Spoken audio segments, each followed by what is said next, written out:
Hello दोस्तों, स्वागत है आपका पीबी एजुकेशन सिस्टम में। आज मैं फिर आपके सामने उपस्थित हूँ सीटेट से रिलेटेड बहुत ही इम्पोर्टेंट क्वेश्चंस को लेकर। तो फ्रेंड्स, आज जो हम क्वेश्चंस के बारे में बात करेंगे वो है आपका सीडीपी। ठीक है, तो हम जो आज 10 क्वेश्चन के बारे में बात करेंगे वो सीडीपी से रिलेटेड है। और ये जो 10 क्वेश्चन हैं आपके वो बहुत ही महत्वपूर्ण है और बिल्कुल मैंने सीडीपी पेडागॉजी से इन क्वेश्चंस को लिया हुआ है। ठीक है, आई होप फ्रेंड्स आप लोग बहुत बढ़िया होंगे और तैयारी में लगे होंगे, क्योंकि जो आपका सीटेट का एग्ज़ाम है बहुत ही नज़दीक है। आप जितना भी पढ़ चुके हैं समझ लीजिए उतना बहुत है, उसको रिवीजन करिए। और मैं बस इतना कहना चाहूँगी फ्रेंड्स कि जो आप पढ़ चुके हैं उसका जो बेसिक कॉन्सेप्ट है उसको क्लियर रखिए और कन्फ्यूजन नहीं लेके जाइएगा इस बार, क्योंकि जो भी कन्फ्यूजन है उसको पहले ही क्लियर कर लीजिए। जैसे मान लीजिए 5 सब्जेक्ट है आपका, तो अगर मान लीजिए एक सब्जेक्ट अगर आपका नहीं तैयार है, अगर उसमें आप प्रैक्टिस सेट भी देख लेते हैं कुछ, तो आपका निकल जाएगा ना। लेकिन और जो बाकी 3-4 सब्जेक्ट हैं उन पे अपना पूरा कन्फ्यूजन तो एकदम मत लेके जाइएगा, मतलब अपना बेसिक पूरा कॉन्सेप्ट क्लियर करिए बस। और फिर सीटेट में जो है बहुत टफ क्वेश्चन और वन लाइनर क्वेश्चन पूछे नहीं जाते हैं। अब जितना सोच समझ के क्वेश्चंस को लगाएंगे ऑप्शन, वो उतना ही सही होगा। चलिए फ्रेंड्स, शुरू करते हैं आज की क्लास को। तो आज जो क्वेश्चंस पहला है उसकी बात करें हम, तो है कि नैतिक मूल्यों के प्रति अध्यापक का क्या दृष्टिकोण होना चाहिए। अब नैतिक मूल्य की बात करते हैं कि नैतिक मूल्य होते क्या हैं, आप सभी लोगों को पता है ना। नैतिक मूल्य हमारे होते हैं बड़ों से कैसे बात करना है, कौन सी आदत हमारे लिए परफेक्ट है, एक जो स्टूडेंट लाइफ में हमें किस तरह से शिक्षकों के साथ बिहेव करना चाहिए, कैसे अपने से बड़ों के साथ बिहेव करना चाहिए, अपने बराबर के लोगों के साथ कैसे रहना चाहिए, समाज में उठना बैठना बातचीत करना, ये आपका नैतिक मूल्य है। ठीक है, अगर आप अपनी भाषा में समझेंगे तब। तो नैतिक मूल्यों के प्रति अध्यापक का क्या दृष्टिकोण होना चाहिए। नैतिकता को शिक्षक अति आवश्यक चीज़ समझे। ठीक है, जो नैतिकता हो अध्यापक उसको बहुत ही आवश्यक चीज़ समझे। ठीक है, शिक्षक का दायित्व है कि वह स्वयं को नैतिक बनाए। अच्छा, शिक्षक को नैतिकता की ज़्यादा परवाह नहीं करनी चाहिए। शिक्षक का दायित्व है कि वह स्वयं भी नैतिक हो और छात्रों को भी नैतिक बनाए। ठीक है, तो फ्रेंड्स, यदि आप सही आंसर की बात करें, सही ऑप्शंस की बात करें, तो आप इसको देखकर समझ ही जाएंगे कि नैतिकता को शिक्षक अति आवश्यक चीज़ समझे, बिल्कुल नहीं। सब्जेक्ट से और मौलिकता से ज़्यादा नैतिकता को नहीं देना चाहिए। मतलब हर एक चीज़ का लिमिट है, हर एक चीज़ की सीमा है ना, तो उस सीमा में रह के हमें उस चीज़ को करना चाहिए। तो अब सब्जेक्ट से ज़्यादा आप स्कूल में नैतिकता ही पढ़ाने लगे तो बच्चा हाई स्कूल और इंटर क्लियर कैसे करेगा ना। शिक्षक का दायित्व है कि वह स्वयं को नैतिक बनाए, तो शिक्षक को नैतिक होना तो आवश्यक ही है। वो खुद नैतिक न हो, बच्चों को नैतिक कैसे बनाएगा। ठीक है, अब खुद को ही सुधारने में लगेंगे तो बच्चों को क्या पढ़ाएंगे। शिक्षक को नैतिकता की ज़्यादा परवाह नहीं करनी चाहिए। क्यों नहीं, ये बिल्कुल भी गलत ऑप्शन है। तो आप लोग जाने गए होंगे कि जो ऑप्शन है सही वो है आपका चौथा, कि शिक्षक में खुद नैतिकता हो और वो बच्चों को किस प्रकार से समाज में ढलना है, उठना बैठना है, ये समझा सके। आई होप फ्रेंड्स आपको मेरी बात समझ में आई होगी। जो मैं समझाने की कोशिश कर रही हूँ वो आप तक मेरी बात पहुँच पा रही होगी। तो फ्रेंड्स, दूसरे क्वेश्चन की बात करें तो दूसरा क्वेश्चन है कि तिरस्कृत बालक की समस्या का प्रमुख कारण क्या होता है। ठीक है, तिरस्कृत का मतलब आप समझ रहे हैं, बहुत ही चिड़चिड़ापन जिस बच्चे में हो ना, बहुत ही जल्दी से तिरस्कार करने लगता हो, किसी की बात को सहन करने का बच्चे में क्षमता ही ना हो। ठीक है, तो तिरस्कृत बालक बहुत जल्दी चिड़चिड़ापन बच्चे में हो जाए, तो उसका प्रमुख कारण क्या हो सकता है। ऑप्शंस पहले पढ़ेंगे, उसके बाद हम आंसर को ढूंढते हैं। तो ऑप्शन है कि परिवार का निम्न आर्थिक स्तर। ठीक है, आर्थिक स्तर, बालक में झूठ बोलने की आदत, बालक के द्वारा कानून की अवहेलना, माता पिता की आपसी लड़ाई। फ्रेंड्स, जब आप क्वेश्चंस को देखें, ऑप्शंस को देखें, जब रिलेट करें उसको, तो हमेशा इस स्तर पे सोचें कि बच्चा जो है आपका 1st to 8 मतलब नर्सरी टू 8 का है, जो आप बच्चा जो है प्राइमरी का है तो प्री प्राइमरी का है, तो बच्चा किस लेवल से सोचेगा। ठीक है, अब प्री प्राइमरी का अगर बच्चा होगा तो उसे आर्थिक स्थिति का कोई बहुत ज़्यादा प्रभाव नहीं पड़ेगा बच्चे पे, क्योंकि बच्चा जिस चीज़ में मन लगा देगा उसका वहीं पे मन अटल रहता है ना। तो जब बच्चे छोटे होते हैं, छोटे बच्चे की बात हो रही है फ्रेंड्स, बच्चा जब किशोरावस्था में नहीं, आपका बाल्यावस्था में होता है, ठीक है, शैशवावस्था से बाल्यावस्था में जब बालक जाता है तो वह अपने समायोजन में ही लगा रहता है, ठीक है। उसको आर्थिक स्थिति से बहुत ज़्यादा मतलब नहीं होता। हाँ, यहाँ पे यदि क्वेश्चन होता कि बच्चे जो होते हैं पर स्कूल जाना क्यों नहीं पसंद करते हैं ना, जो बच्चे होते हैं, और उसमें ऑप्शन अगर किशोरावस्था के हिसाब से दिया रहता है तो आप आर्थिक स्थिति लगाते, तो आपका आर्थिक स्थिति तो नहीं होगा, ठीक है। बालक में झूठ बोलने की आदत रहेगा तो बच्चा खुद संतुष्ट हो जाएगा, सामने वाले को झूठ बोल के संतुष्ट कर लेगा अपने आप को, तो तिरस्कृत नहीं होगा बालक झूठ बोलने से बिल्कुल भी।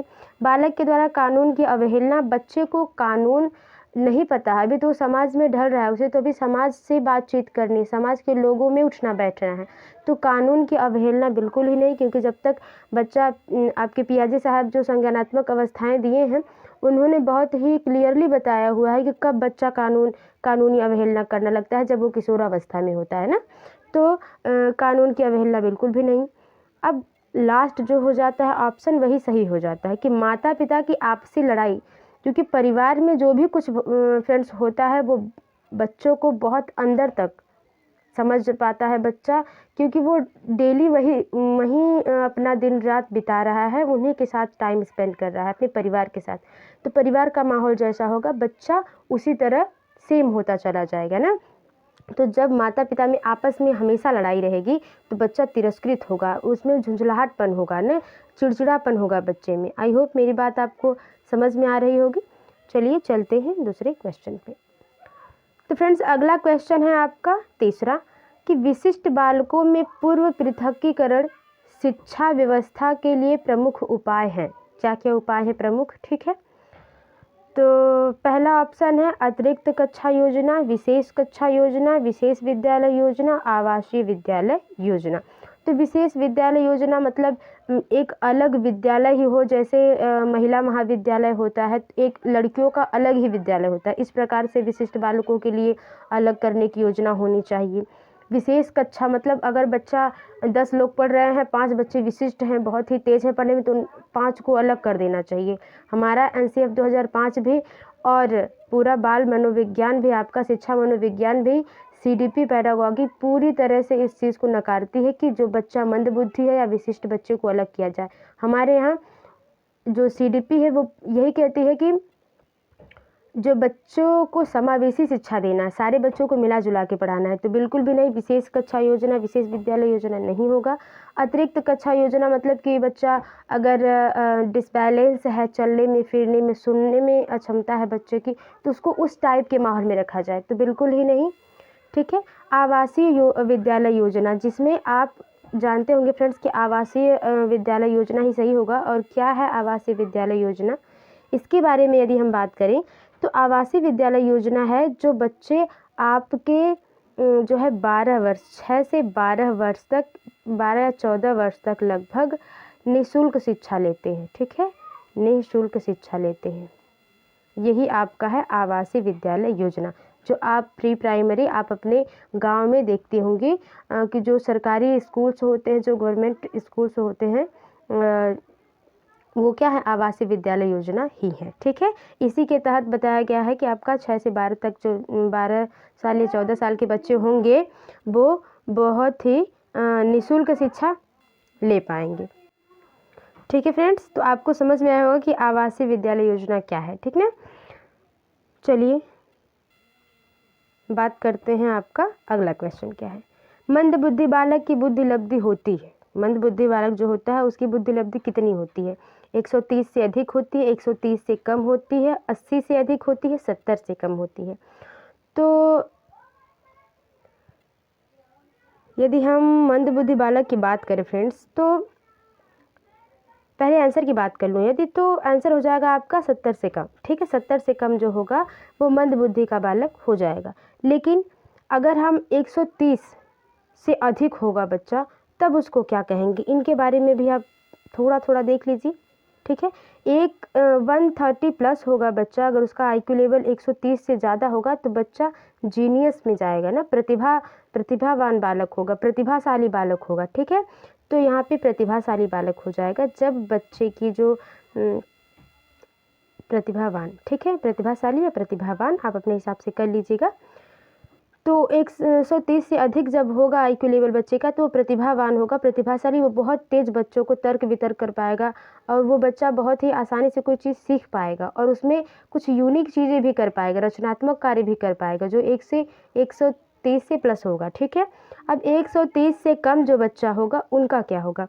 तो 130 से जो 120 130 के बीच में जो बच्चे होते हैं, या 130 से कम या 110 120 का जो IQ होगा बच्चे का, वो आपका होगा प्रखर बुद्धि का होगा, बच्चा श्रेष्ठ होगा ना। समझ रहे हैं आप कहने का मतलब क्या है? श्रेष्ठ होगा बच्चा, जो सोचने समझने की क्षमता तो इसमें भी बहुत तेज होगी, लेकिन वो कुछ अमूर्त चीज़ नहीं सोच पाएगा बच्चा जो होगा। ठीक है, तो 130 से कम जो होगा बच्चा वो श्रेष्ठ में आएगा। ठीक ना। और 130 120 और 130 की यदि हम बात करें फ्रेंड्स, तो 120 और 130 के बीच में जो IQ लेवल होगा जिस बच्चे का, उसे कहते हैं आप उच्च लेवल का ना, उत्कृष्ट बालक है। उच्च बुद्धि है उसकी, उच्च बुद्धि लब्धि है बच्चे की। ठीक है, तो प्रतिभावान, श्रेष्ठ और उच्च बुद्धि लब्धि। आई होप आपको मेरी बात समझ में आई होगी। अब बात करते हैं 80 से अधिक अगर बच्चा उसका IQ लेवल 80 से अधिक होता है। ठीक है, जब 80 से अधिक हो जाएगा तो वो बच्चा क्या हो जाएगा? 80 से अधिक क्या आएगा आपका? 90, माफ़ करिएगा, 90 और 100 आएगा, 90 से 100 आएगा। तो 90 से 100 जो होता है वो सामान्य होता है, जैसे हम और आप हैं। ठीक है, हम और आप जो हैं सामान्य चीज़ों को, जो नियम है उसको फॉलो कर लेते हैं, कुछ अमूर्त भी सोच लेते हैं, कुछ तर्क भी अपना दे देते हैं, लेकिन हम पूरी तरह से कुछ क्रिएटिविटी भी करते हैं, लेकिन हम पूरी तरह से जो है आपके अल्बर्ट आइंस्टीन की तरह नए नए खोज का निर्माण नहीं कर सकते। अगर हम कर लेते हैं तो हमारा क्या है? IQ लेवल आप 130 प्लस है। ठीक है, और जो जिनका IQ लेवल 100 जो है 80 से अधिक रहता है, मतलब 90-100 के बीच में रहता है, तो वो सामान्य बुद्धि लब्धि है उस बच्चे की। ठीक है, और 70 से कम जो हो जाएगा वो बच्चा, 70 से कम जो हो जाएगा वो मंद बुद्धि का बालक हो जाएगा। यही आपका जो है सही आंसर है। ठीक है, और 50 पे आएगा तो अल्प बुद्धि का बालक हो जाता है और मूर्ख हो जाता है, जड़ बुद्धि। जब 25 से कम हो जाता है फ्रेंड्स ना, जब 25 से कम हो जाती है IQ लेवल बच्चे की, तब वह जड़ बुद्धि का बालक हो जाता है। आई होप मैंने पूरा एक सीरीज़ में समझाने की कोशिश करी है। जो आप अगर जो बुद्धि लब्धि की बात करेंगे फ्रेंड्स, अगर आप पढ़े होंगे तो इसको विलियम स्टर्न साहब ने इसका सूत्र दिया है, और इसका आधुनिक बुद्धि लब्धि जो है टर्मन साहब ने इसका सूत्र दिया है, जो आपका है, टर्मन साहब ने जो दिया था आपका, वो है आपका, देख लीजिए, MA/CA 100। ठीक है, मल्टीप्लाई 100। तो ये जो है आपका टर्मन साहब ने बुद्धि लब्धि का सूत्र दिया था, और टर्मन साहब ने भी एक सीरीज़ दी है IQ लेवल की, उन्होंने, आप पढ़े होंगे, यदि नहीं पढ़े हैं तो कमेंट में बताइएगा, मैं उसकी अलग से वीडियो ज़रूर बना दूँगी। ठीक है फ्रेंड्स,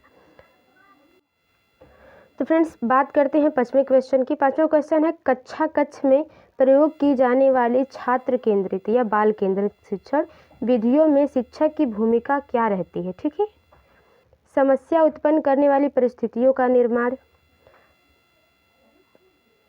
करना, ठीक है, ये करना यहाँ रहेगा। छात्रों के लिए संभावित सामग्री एवं संसाधनों को जुटाना, ठीक है, छात्रों के उपकल्पना निर्माण में मदद करना, उपरोक्त सभी।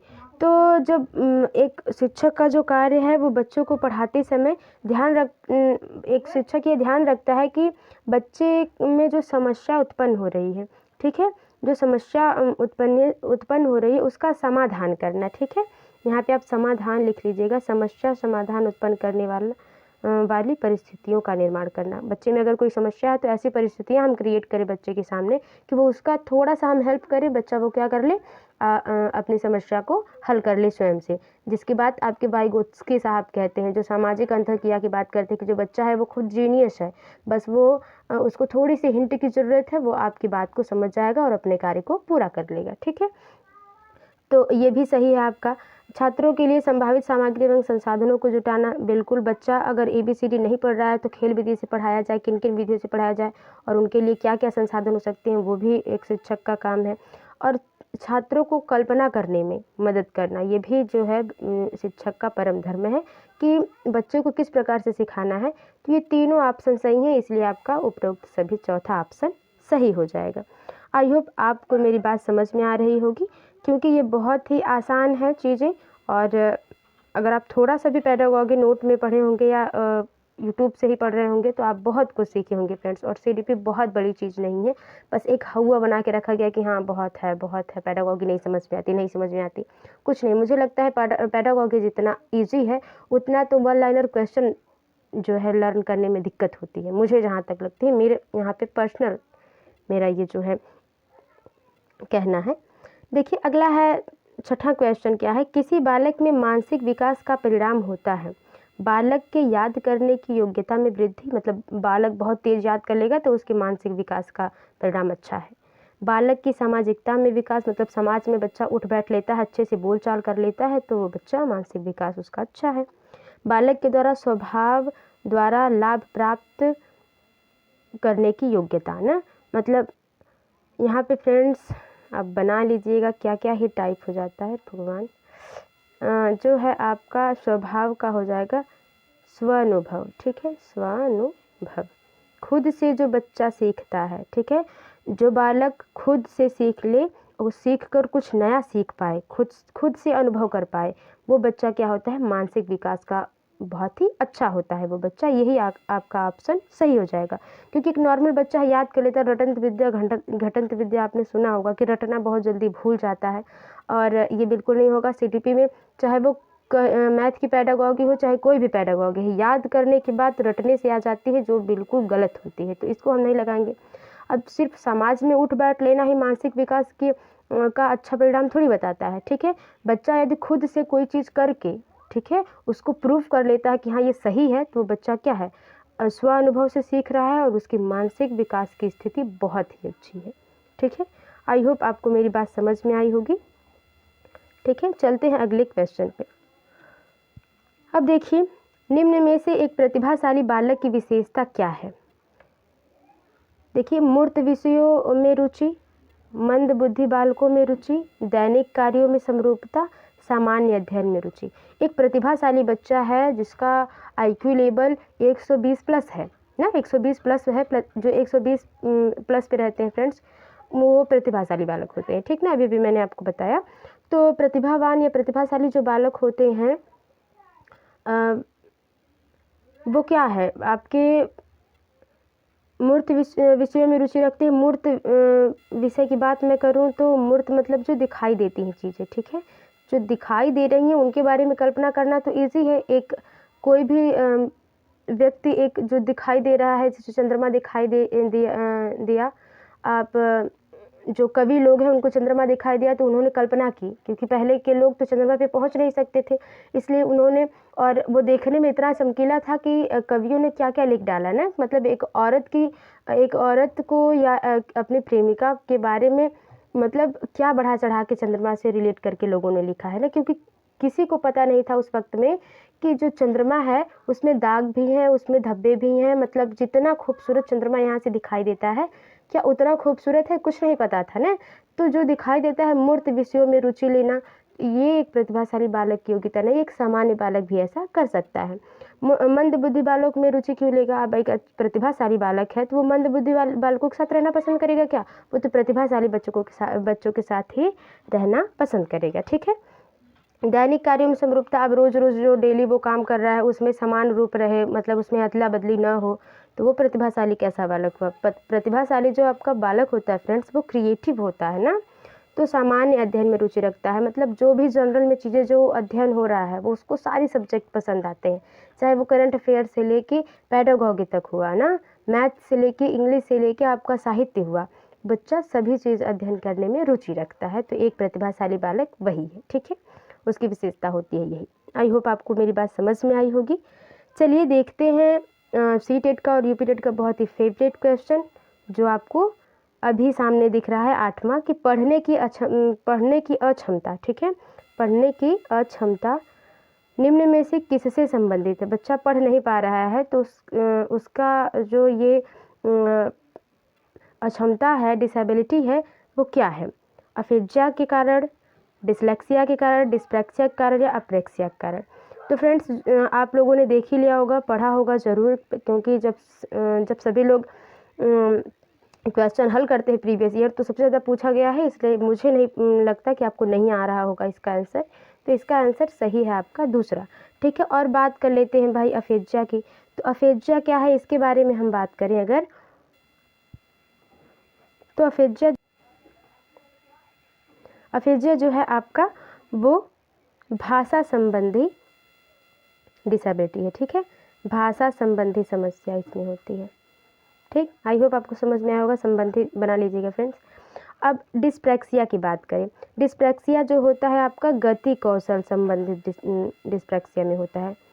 बच्चे को गति कौशल समस्या होगी, मतलब हाथ पैर नहीं मूव हो पा रहे हैं, बच्चे का गर्दन नहीं मूव हो पा रहा है, ठीक है। अप्रेक्सिया की बात करें आपका, तो अप्रेक्सिया जो है आपका वो है पढ़ने लिखने और बोलने में समस्या, मतलब बच्चा पढ़ने लिखने और बोलने दोनों में भी तीनों में बच्चा असमर्थ रहता है। तो ये आपकी ये सारी चीज़ें हुई। आई होप आपको समझ में आ रही होंगी चीज़ें, क्योंकि बहुत ही ईजी है फ्रेंड्स, कुछ भी नहीं है इसमें। देखिए, संवेग व्यक्ति की उत्तेजित या तीव्र अवस्था है। ये निम्न में से यह कथन किसका है, किसने कहा है, ठीक है।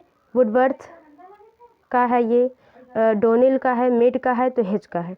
तो फ्रेंड्स मैं आपको बता दूं, जो संवेग व्यक्ति की उत्तेजित या तीव्र अवस्था है, ये कथन है आपका वुडवर्थ साहब का।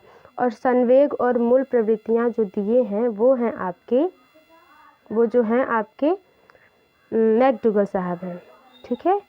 विलियम मैकडूगल साहब जो है आपके संवेग और मूल प्रवृत्तियों के बारे में बात करते हैं। तो इसी में वुडवर्थ साहब ने भी अपनी परिभाषा दी है कि जो संवेग होता है वो मानव की या व्यक्ति की सबसे उत्तेजित अवस्था होती है। जैसे गुस्सा उत्तेजित अवस्था, प्रेम उत्तेजित अवस्था होती है। तो इन लोगों का जो है, जो मनोवैज्ञानिक है, इन्होंने बहुत लोगों ने अपनी अलग अलग परिभाषा दी है। वुडवर्थ के बारे में बात करें फ्रेंड्स, तो वुडवर्थ साहब जो हैं आपके वो प्रश्नावली विधि इन्होंने ही बताई, ठीक है, प्रश्नावली विधि, ठीक है। बहुत ज़्यादा कन्फ्यूजन होता है प्रश्नावली विधि और प्रश्नोत्तर विधि में। तो प्रश्नोत्तर विधि जो है फ्रेंड्स वो आपके सुकरात साहब ने दी, ठीक है, सुकरात साहब ने दी। और लेकिन प्रश्नावली विधि जो है वो आपकी वुडवर्थ साहब ने दी है। और वुडवर्थ साहब ने आपके जो है व्यक्तित्व परीक्षण भी इन्होंने निकाला है।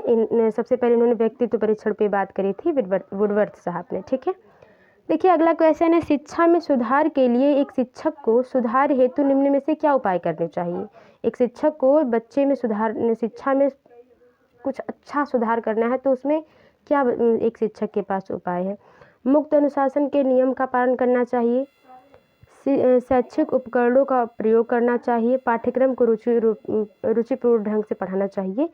तीनों सही है फ्रेंड्स, और आपका आंसर सब सही हो जाएगा। चौथा, उपरोक्त सभी। एक जो टीचर होता है उसे अनुशासन इतना भी कठोर नहीं करना चाहिए कि बच्चा अपनी बात को न रख पाए, और जब बच्चा समझ नहीं पा रहा है तो उसको अलग अलग विधि से, दृश्य श्रव्य विधि से, ठीक है, उसको समझाना चाहिए, खेल विधि से समझाना चाहिए, किंडरगार्टन विधि से समझाना चाहिए, और पाठ्यक्रम को बहुत ही अच्छे तरीके से, अच्छे लेवल से बच्चे को पढ़ाना चाहिए। तो फ्रेंड्स ये थे आज के आपके 10 क्वेश्चन। आई होप आपको क्वेश्चन अच्छे लगे होंगे।